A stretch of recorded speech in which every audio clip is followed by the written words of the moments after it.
Blackhead prevention works best when it is gentle, consistent, and realistic, because blackheads usually do not appear all at once but tend to form gradually as excess oil, dead skin cells, leftover sunscreen, makeup, sweat, and ordinary daily debris collect inside the opening of the pore and slowly create a compact plug that darkens after exposure to air. So the smartest long-term approach is not to attack the skin with force, but to keep the skin calm, clean, balanced, and less congested over time. A simple routine is often more helpful than an aggressive one. Cleanse the face in the morning and again at night with a mild cleanser and lukewarm water, because very hot water can strip the skin, leave it feeling tight and reactive, and create that frustrating cycle in which the face feels oily and uncomfortable at the same time.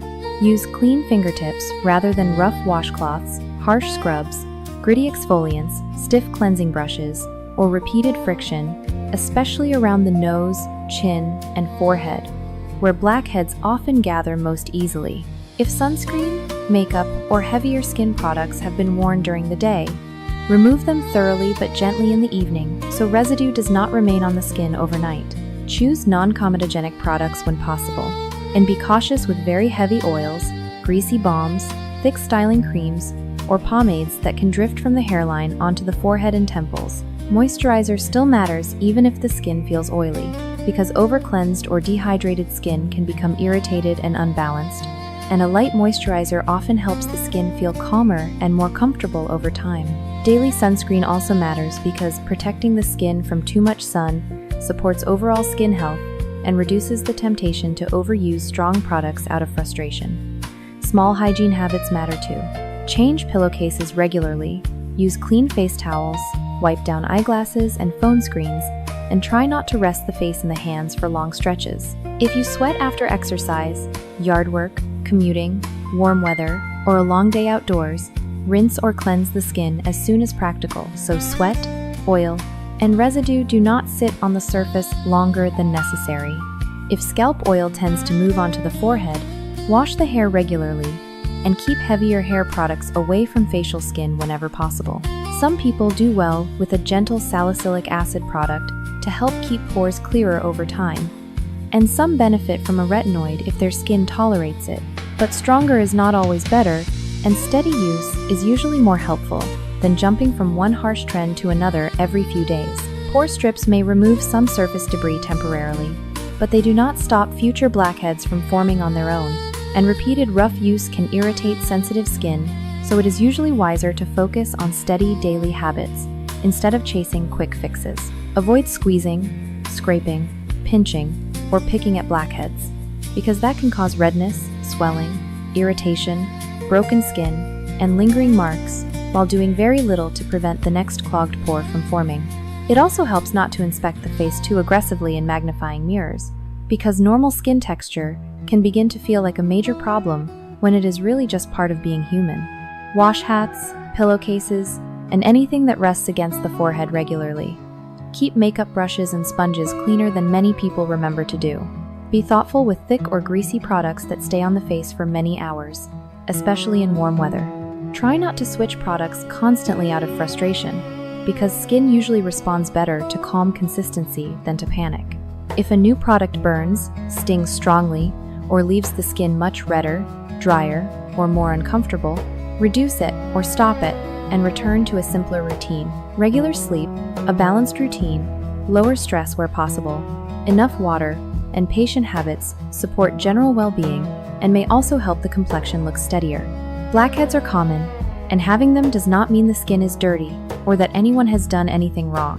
It usually means the pores are behaving the way pores sometimes do in ordinary life, which is one reason older people often appreciate practical advice in general, because after enough years, most people learn that most things improve more through calm habits than through dramatic overreaction, and that was exactly the philosophy of 79-year-old Dorothy Elaine Mercer of Maple Hollow, Indiana, who believed with all her heart that almost any problem could be improved by a clean dish towel, a sharpened pencil, and the willingness to tell one man to move his truck if he had parked it like a fool.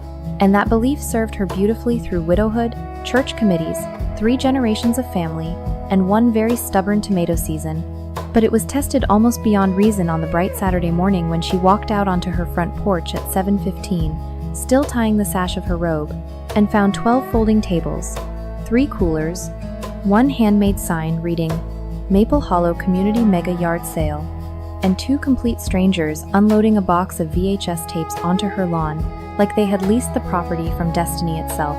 Dorothy Elaine lived in a tidy white clapboard house with blue shutters, a deep porch, 1 creaky swing, and a freezer containing 1 emergency meatloaf, 1 emergency pound cake, and several tubs labeled soup in thick marker because supper should never require decision-making after dusk.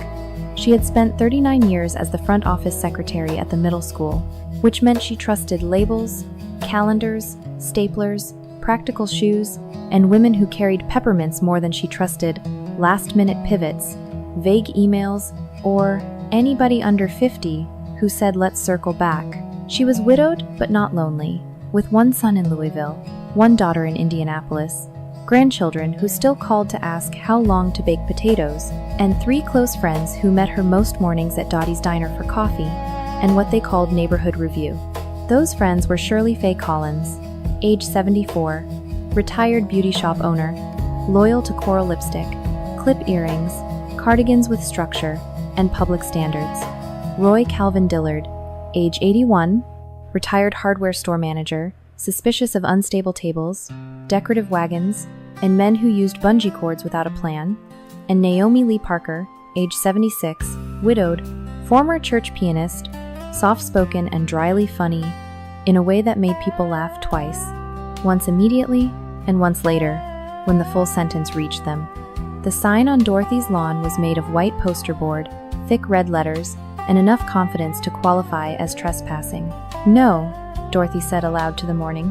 One of the strangers, a cheerful man in a ball cap, carrying a milk crate of paperback westerns, looked up and smiled at her, as if she were the hostess of a garden brunch. "Morning, ma'am. Great turnout already." Dorothy tightened the robe belt. "This is my house." The man blinked once, then turned to the woman beside him, who was setting ceramic angels on her azaleas like she had been invited by heaven. "Tina," he said, "this lady says this is her house." Tina looked at Dorothy, then at the sign, then at a yellow flyer in her hand. "Well," she said, "that would explain why the driveway looks so private." Dorothy came down the steps with the calm focus of a woman who had once managed a field trip sign-out sheet during a thunderstorm. The flyer was indeed the source of the evil. Across the top it said Maple Hollow Community Mega Yard Sale, Saturday 8 a.m. to 2 p.m., and beneath it, in bold black letters, the location was listed as 418 Walnut Street. Dorothy lived at 418 Walnut Street.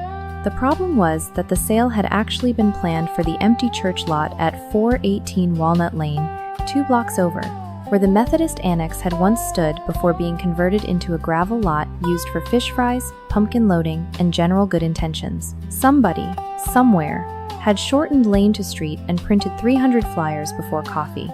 "Of course," said Dorothy. "Of course they did." By 7:30, the first pickup trucks had already started slowing at the curb. A woman with 2 card tables in her trunk asked where vendor row B was. A teenage boy carrying a lampshade asked where he should stack records. An elderly man in suspenders emerged from a Buick with 6 fishing poles and the expression of a citizen reporting for duty. Dorothy sent Tina and Ballcap Man to the church lot with the sign while she called Shirley, Roy, and Naomi. Shirley arrived first, still in capri pins and lipstick because she never answered crisis looking defeated. She got out of her car, looked once at the lawn full of strangers, and said, "Well, it appears your property has been franchised." Roy came next with a measuring tape clipped to his belt out of old reflex, took one look at the folding tables half opened on Dorothy's grass, and said, "These are not locked correctly." Naomi came last with a thermos and a face so peaceful it was almost offensive. "How bad?" she asked. Dorothy handed her the flyer. Naomi read it and nodded. This is what happens when people treat addresses as decorative suggestions. The proper response would have been to shut the whole thing down, point everyone to Walnut Lane, and reclaim the begonias. But by 8 o'clock it was too late for clean endings. 43 cars had received the wrong address. People were setting up before the correction could travel. The church lot, when checked, was still empty because the volunteer holding the original master sign had overslept after Friday Bridge Club. Half the town was headed toward Dorothy's house by habit and flyer. "If we send all these people across town now, they'll park sideways, argue, and run over Sister Helen's mums," said Roy. "He's right," said Shirley. "And some of these women already have breakables on your porch rail." Dorothy stood in her yard, looked at the traffic, the tables, the boxes, the citizens of Indiana converging on her hydrangeas with bargain energy, and made the same kind of decision women like her had been making for 100 years. "Fine," she said. "We are not hosting a yard sale, we are containing one." They moved fast. Dorothy claimed her front porch as headquarters. Roy reorganized the parking so nobody blocked the mailboxes or drove over the ditch. Shirley took charge of table spacing because if there is one thing retired beauticians understand, it is how close humans can stand before civility breaks. Naomi made directional signs in thick black marker. "Start here. Pay attention. Do not block the driveway. No early haggling before coffee." The first official problem erupted at 8:12 when Mr. Ninemister, Lowell Price from Cherry Street, arrived with 3 boxes of novelty beer mugs and insisted he had been promised the good shade spot by the maple tree. Unfortunately, the maple tree area was already occupied by a woman selling baby clothes, 2 gentlemen with rusted tools, and an inflatable snowman that someone had not fully thought through. "No," said Dorothy, "there is no good shade spot. There is now only available shade." Lowell tried to argue. Roy unfolded his measuring tape with the slow gravity of a man who had seen whole garages collapse from stubbornness. "Sir," he said, "you may either take the patch by the birdbath or drive your mugs back home and miss the lunch crowd." Lowell took the birdbath patch. By 9 o'clock, the yard sale had grown into something between commerce and weather. A man was selling VHS tapes under Dorothy's rose trellis. Someone had draped costume jewelry across her porch swing. 2 sisters from the next block had turned the strip beside her mailbox into a blanket of porcelain figurines, so emotionally frail that no passing child should ever have been trusted within 10 feet of them. And because human foolishness never travels alone, a taco truck showed up at 9:20 after seeing the crowd from the gas station and deciding, correctly, that where there were retirees and confusion, there was a market for lunch. "No," Dorothy said when she saw it edging toward the curb. "Absolutely not." "What now?" asked Naomi. Dorothy squinted at the truck. "If he parks in front of my hydrangeas, I will end up in county history." The driver, a cheerful teenager named Martine, rolled down his window and offered free iced tea for permission to stay. Dorothy stared at him, then at the crowd, then at the sun, already climbing over the maples. "You may park by the empty lot on the corner," she said. "You may not block a single mailbox, hedge, or line of sight. And if your salsa drips on a church lady's handbag, I will testify against you." Martine grinned and moved the truck exactly where she pointed. "This